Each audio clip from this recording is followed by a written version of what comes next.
নমস্কার দর্শক বন্ধু, আমি সুমিত। আপনারা দেখছেন শ্রেয়ান বার্ড ইউটিউব চ্যানেলের পক্ষ থেকে জানাই সবাইকে সাদর আমন্ত্রণ। তো বন্ধুরা, আজকের যে বিষয় নিয়ে কথা বলবো সেটা হলো শীতকালে বদ্রি পাখি বা বাজিগার পাখির থেকে ভালো ব্রিডিং নেওয়ার গুরুত্বপূর্ণ কিছু টিপস। তো বন্ধুরা, এখন কিন্তু বদ্রি পাখির কিন্তু একদম ব্রিডিং নেওয়ার একদম সুবর্ণ সময়। তো এখন থেকেই কিন্তু ব্রিডিং স্টার্ট অলরেডি চলছে।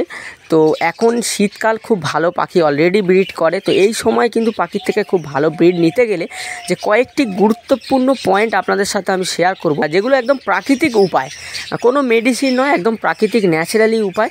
যে পয়েন্টগুলো ব্যবহার করে আপনারা কিন্তু বা মাথায় রেখে, যে পয়েন্টগুলো মাথায় রেখে কিন্তু আপনারা কাজ করলে কিন্তু খুব ভালো কিন্তু এই ব্রিডিং সিজনে কিন্তু আপনারা আপনাদের পাখির থেকে কিন্তু ব্রিডটা পাবেন বন্ধুরা। খুব ভালো বেশি পরিমাণে ডিম বাচ্চাও কিন্তু আপনারা পাবেন। তো বন্ধুরা, শীতকালে পাখি থেকে কিভাবে ব্রিডিং নেব, তো সেই সব গুরুত্বপূর্ণ কিছু টিপস আপনাদের সাথে আমি শেয়ার করব। তো বন্ধুরা, 6টি টিপস আপনাদেরকে দেব, 6টি পয়েন্ট আপনাদের সাথে আমি আলোচনা করব। তো যদি ভিডিওটা ভালো লেগে থাকে, যদি মনে হয়, তাহলে একটা লাইক করবেন, শেয়ার করবেন, কমেন্ট করবেন।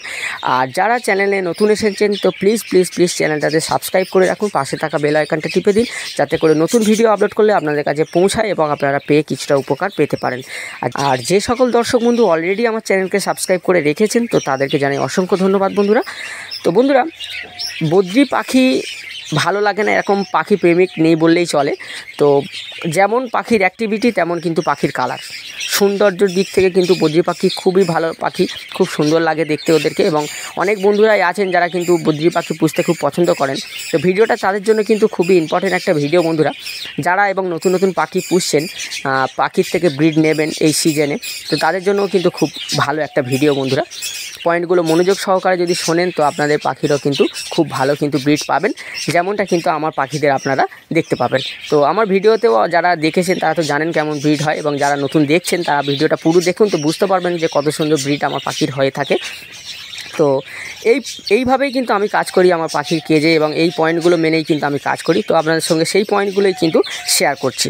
তো বন্ধুরা, 1 নম্বর পয়েন্ট কী হয়, এই শীতকালে ব্রিডিং নেওয়ার গুরুত্বপূর্ণ টিপসের মধ্যে এই প্রথম পয়েন্ট যেটা আছে কিন্তু বন্ধুরা, এখন শীতকাল যেহেতু, এবং খাঁচাকে কভার করে রাখার কিন্তু খুব ভালো প্রয়োজন আছে, যেহেতু ঠান্ডা বাতাস পাখির গায়ে ডাইরেক্ট না লাগে, সেই জন্য কিন্তু আমরা পাখির কেজকে কিন্তু ঢাকা দিয়ে রাখি।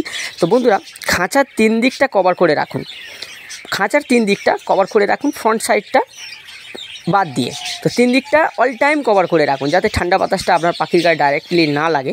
তো খাঁচার 3 দিক যদি কভার করে রাখেন, তো এতে যেমন ঠান্ডা লাগার থেকে পাখি রক্ষা করবে, তেমনি কিন্তু পাখির ব্রিডিংয়ের জন্য পাখিকে প্রাইভেসি দেবে। কেমন যে খুব ভালো প্রাইভেসি কিন্তু বন্ধুরা পাখি এখন পাবে, তার কারণ 3 দিক যদি কভার করে রাখেন, পাখিগুলো কিন্তু খুব ভালো প্রাইভেসি পাবে, অত ভয় পাবে না। এবং ফ্রন্ট সাইডটা যদি খুলে রাখেন, একটা দিক যেখান থেকে হাওয়া বাতাসটা খেলবে, এবং পাখি কিন্তু সুস্থ এবং সবল থাকবে, এবং ওরা চারিদিকটা অতটা ভয় পাবে না, দেখতে পাবে না। সেখানে কিন্তু ওরা নিরাপদে নির্জনে কিন্তু মেটিংটা করতে পাবে, এবং ঠিকঠাক মেটিং করতে পারলে কিন্তু ঠিকঠাক ব্রিডিংটা কিন্তু আপনারা পাবেন। তা বন্ধুরা, প্রাইভেসিটা কিন্তু খুব ভাইটাল একটা ব্যাপার। তো এই সময় কিন্তু প্রাইভেসিটা কিন্তু এইভাবে কিন্তু ন্যাচারালিভাবেও কিন্তু পাবে। তো সেই জন্য এখানে কিন্তু আপনার ব্রিডিংটা কিন্তু ভালো পাবেন এই কারণে। তো দ্বিতীয় পয়েন্ট কী আছে বন্ধুরা, সূর্যর আলো লাগলে তো খুবই ভালো হয়। সূর্যের যে রোদ্দুরটা লাগলে মর্নিং টাইমে, সকালবেলা কিন্তু খুবই ভালো হয়, ঘণ্টাখানেক। তো সেই ঘণ্টাখানেক যদি রোদ্দুর নাও লাগে বন্ধুরা, অনেক বন্ধুরা আছেন এমন জায়গায় কেজ করেছেন হয়তো সূর্যের আলো সেখানে যাবে না, বা মানে রোদ্দুরটা আর কি পৌঁছাবে না। তো সেটা না হলেও চলবে, কিন্তু দিনের আলো পৌঁছাবে এরকম জায়গায় কিন্তু কেজটাকে রাখতে হবে বন্ধুরা, যেটা পাখি বুঝতে পারে যে দিন হয়েছে বা সন্ধে হচ্ছে, সেখানে কিন্তু কেজটাকে রাখতে হবে। একেবারে অন্ধকার জায়গায় কিন্তু রাখলে পাখির কেজে বা পাখি কিন্তু একেবারেই ভালোভাবে মেটিং করবে না, ব্রিডিং করবে না বন্ধুরা। তো সেক্ষেত্রে দিনের আলো পৌঁছাবে এরকম জায়গায় কেজটাকে রাখুন। এবং একটা জিনিস মাথায় রাখতে হবে বন্ধুরা, অনেক বন্ধুরা এই ভুলটা করে থাকেন, যারা নতুন পাখি প্রেমিক, কী করেন যে শীতকাল যেহেতু এখন ঠান্ডা লাগার প্রবণতাটা পাখির দেখা যায়, তো সেই ক্ষেত্রে কী হয়, সকালবেলা রোদ্দুরে নিয়ে গিয়ে আমরা কেজটাকে বসিয়ে দিই, এবং রোদ চলে গেলে কেজটাকে এনে আবার আমরা আগে যেখানে ছিল সেখানে রেখে দিই। তো এটা করলে কিন্তু হবে না বন্ধুরা। খাঁচা কিন্তু নড়াচড়া করলে চলবে না। নড়াচড়া করলে কি হবে, ওরা কিন্তু ঠিক বুঝতে পারবে না যে ওরা ঠিক জায়গায়, কোন জায়গায় গিয়ে ওরা ঠিক ব্রিডিংটা করবে। তো একটা জায়গায় সেটের খুব দরকার হয় পাখির, যে এই জায়গাটায় পাখিটা সেট হয়েছে, সেখানে যদি আমরা খাঁচাটা নড়াচড়া করলেই কিন্তু প্রাইভেসিটা যেমন নষ্ট হয়, তেমন কিন্তু পাখি কিন্তু ব্রিডিং করবে না, ভয় পেয়ে থাকবে সব সময়। তো সেই জন্য বন্ধুরা রোদ্দুরে যে দিতে হবে পাখিকে এরকম কোনো ব্যাপার নেই, দিনের আলো পৌঁছালেই হবে সেরকম একটা জায়গায় রাখুন এবং ঠান্ডা যাতে না লাগে সেরকমভাবে ট্রিটমেন্ট করুন। তো তাহলেই কিন্তু হবে। আমার চ্যানেলে অলরেডি ভিডিও দেওয়া আছে পাখিকে ঠান্ডার হাত থেকে কীভাবে বাঁচাতে হয়। তো সেই রকমভাবে প্রসেসে কাজ করলে কিন্তু পাখির ঠান্ডা লাগবে না এবং পাখি সুস্থ এবং সবল থাকবে। তো ডাইরেক্ট রোদ লাগলে তো খুবই ভালো হয়, না লাগলে কিন্তু এইভাবে কিন্তু আপনারাও কিন্তু পাখি পালন করতে পারেন। 3 নম্বর পয়েন্ট যেটা আসে বন্ধুরা সেটা হলো পাখিকে গম সিদ্ধ করে খেতে দিন।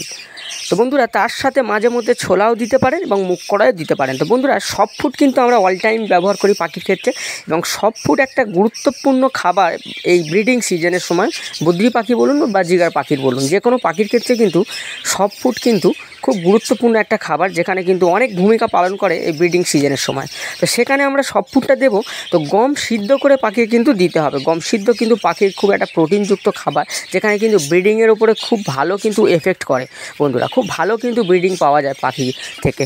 তো গম সিদ্ধ করে দিতে হবে, তার সাথে কিন্তু ছোলাও দিতে পারেন, মুগ কড়াই দিতে পারেন। তো বন্ধুরা প্রসেসটা কিন্তু চেঞ্জ করতে হবে শীতকালের জন্য। আমরা গ্রীষ্মকালে কি করি যে গমটা ভিজিয়ে দিই এবং তার সাথে ছোলা বলুন মুগ কড়াই বলুন ভিজিয়ে দিয়ে 24 ঘন্টা ভিজানো হয়ে যাওয়ার পরে আমরা কিন্তু সেটা ছেঁকে ওয়াশ করে জল দিয়ে ধুয়ে তারপর কিন্তু পাখিকে প্রোভাইড করি। তো এখন কিন্তু সেটা করলে পাখির ঠান্ডা লেগে যেতে পারে, যেহেতু এটা শীতকাল। তো সেই জন্য আমাদের কী করতে হবে, সেটা কিন্তু সিদ্ধ করে যদি আমরা নিই তাহলে পাখির কিন্তু ঠান্ডা লেগে যাওয়ার প্রবণতা কিন্তু থাকবে না এবং পাখি কিন্তু সেটা খাবে এবং কিন্তু ভালো ব্রিড করবে পাখি কিন্তু। এবং সেটা আমরা সিদ্ধ নাও করলে কিন্তু কি করতে পারি, আমরা সেটা কিন্তু গরম জল দিয়ে ওয়াশ করে তারপর কিন্তু পাখিকে প্রোভাইড করতে পারি। তো গম কিন্তু খুব ভালো ভূমিকা পালন করে এই ব্রিডিংয়ের সময়, কিন্তু খুব ভালো ব্রিডিং পাওয়া যায় বন্ধুরা গম খাওয়ালে পাখির। তো গম সিদ্ধ করেও খাওয়াতে পারেন কিংবা ভিজিয়ে রাখার পরে গরম জলে দিয়ে ধুয়ে তারপরে কিন্তু পাখিকে প্রোভাইড করতে পারেন। এবং 4 নম্বর পয়েন্ট যেটা আসে বন্ধুরা, বাজার থেকে টাটকা শাকসবজি এনে কিন্তু পাখিকে দিতে হবে, যেমন ব্রিডিংয়ের জন্য উপকারী, যেমন পালং শাক এবং মেথি শাক বন্ধুরা। তো পালং শাক খাওয়ালে কিন্তু পাখি কিন্তু খুব ভালো ব্রিডিং মুডে আসে এবং মেথি শাকও খুব ব্রিডিংয়ের জন্য কিন্তু উপকারী শাক।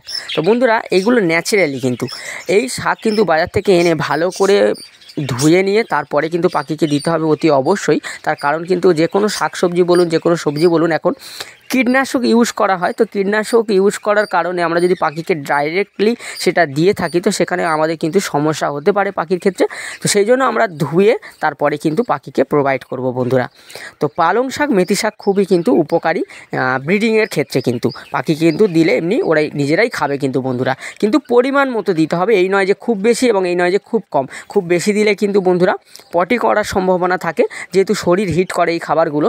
তো সেখানে কিন্তু পরিমাণ মতো কিন্তু দিতে হবে বন্ধুরা, অল্প অল্প পরিমাণে কিন্তু পাখিকে প্রোভাইড করতে হবে এবং প্রত্যেক দিন নয়, মাঝে মধ্যে সপ্তাহে 1 দিন কি 2 দিন, প্রত্যেক দিন নয়।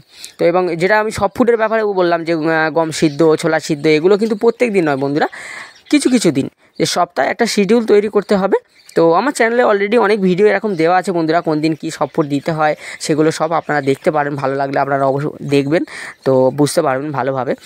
তো এবার বন্ধুরা আসি 5 নম্বর পয়েন্ট, দানার সাথে কিন্তু গরম দানা শস্য অ্যাড করতে হবে, যেমন কি ব্ল্যাক সিড, ক্যানারি সিড এবং রেড মিলেট আছে, হোয়াইট মিলেট আছে। তো বন্ধুরা সবগুলো যে অ্যাড করতে হবে এরকম নয়, আপনারা যেটা পারবেন বা যেটা হাতের কাছে পাচ্ছেন সেইটাই অ্যাড করলে হবে। কিছু কিছু এর মধ্যে আপনি 1-2 অ্যাড করলেই যথেষ্ট বন্ধুরা। তো ব্ল্যাক সিড তো অতি অবশ্যই এই শীতকালে প্রয়োজন বন্ধুরা পাখির ক্ষেত্রে এবং ব্রিডিংয়েও কিন্তু খুব উপকারী। এবং canary seed, red millet, white millet এগুলো কিন্তু ব্রিডিংয়ের জন্য কিন্তু খুব উপকারী দানাশস্য বন্ধুরা, যেটা সিড মিক্স ডাইরেক্টলি যদি আপনারা কেনেন তাহলে অনেক কস্টলি হয়ে যায়, যেখানে আপনি দানা কিনে কিন্তু এগুলো আপনার পরিমাণ মতো মিশিয়ে নিয়ে কিন্তু আপনি পাখিকে প্রোভাইড করতে পারেন, সেটা অনেকটা চিপে হবে বন্ধুরা। এবং আপনার পাখি কিন্তু এগুলো খাওয়ার পরে খুব ভালো ন্যাচারালি কিন্তু ব্রিডিং করবে বন্ধুরা। তো এবং 6 নম্বর পয়েন্ট যেটা আসে বন্ধুরা সেটা হলো সপ্তাহে কিন্তু 2 দিন আমাদের কিন্তু এগ ফুড ইউজ করতে হবে পাখির কেজের মধ্যে বা কলোনির মধ্যে। তার কারণ কি, আমরা একদিন ইউজ করতাম। তো এগ ফুড খুব ভাইটাল একটা খাবার, খুব গুরুত্বপূর্ণ খুব খাবার, যেখানে ব্রিডিংয়ের সময় কিন্তু খুবই প্রয়োজনে আসে এবং ব্রিডিংয়ের পরে যে বাচ্চা ফোটে সেই বাচ্চাগুলোকে বড় করা এবং সুস্বাস্থ্য রাখার ক্ষেত্রে কিন্তু এগ ফুড কিন্তু খুব গুরুত্বপূর্ণ ভূমিকা অর্জন করে। তো সেই জন্য বন্ধুরা সেই এগ ফুডটাকেই আমরা কিন্তু 1 দিন থেকে 2 দিন করে দেবো এই শীতে বা উইন্টার সিজনে। তার কারণ হলো পাখির যেমন শরীরটাকেও হিট রাখবে, ঠান্ডা লাগার প্রবণতা থেকে দূরে রাখবে, তেমনি কিন্তু পাখির ব্রিডিংয়ের জন্যও কিন্তু খুব উপকার করবে। তো যেখানে ডিম বাচ্চা কিন্তু আমরা বেশি বেশি পরিমাণে কিন্তু পাখিদের থেকে পেয়ে থাকবো বন্ধুরা। তো ভিডিওর মধ্যে দেখছেন যে আমার পাখির রেজাল্টটা কেমন হয়েছে, আপনারা নিজেরাই দেখতে পাচ্ছেন। তো বন্ধুরা এরকমভাবে প্রসেসে আমিও কাজ করে থাকি, তো আপনাদের সাথেও শেয়ার করলাম এই ধরনের কিছু টিপস। তো আপনারা যদি এই ধরনের কাজগুলো করেন মাথায় রেখে, তাহলে কিন্তু আপনারাও আমার মতো কিন্তু ভালো ব্রিডিং কিন্তু আপনারা পাবেন বন্ধুরা। এবং পাখির এই পালনের ক্ষেত্রে বলুন বা পাখির শখের বসে পুষি বলুন, তো পাখি যদি ব্রিড করে খুব দেখতে সত্যিই ভালো লাগে বা আমাদের মনটাও কিন্তু ভালো থাকে। তো সেই জন্য বন্ধুরা আপনাদের সাথে শেয়ার করা। তো ভালো লাগলে অতি অবশ্যই একটা লাইক করে দেবেন বন্ধুরা। তো দেখা হচ্ছে পরের ভিডিওতে। ভালো থাকবেন, সুস্থ থাকবেন এবং দেখতে থাকবেন শ্রেয়ান বার্ড ইউটিউব চ্যানেলের পক্ষ থেকে জানাই সকল দর্শক বন্ধুদের ধন্যবাদ।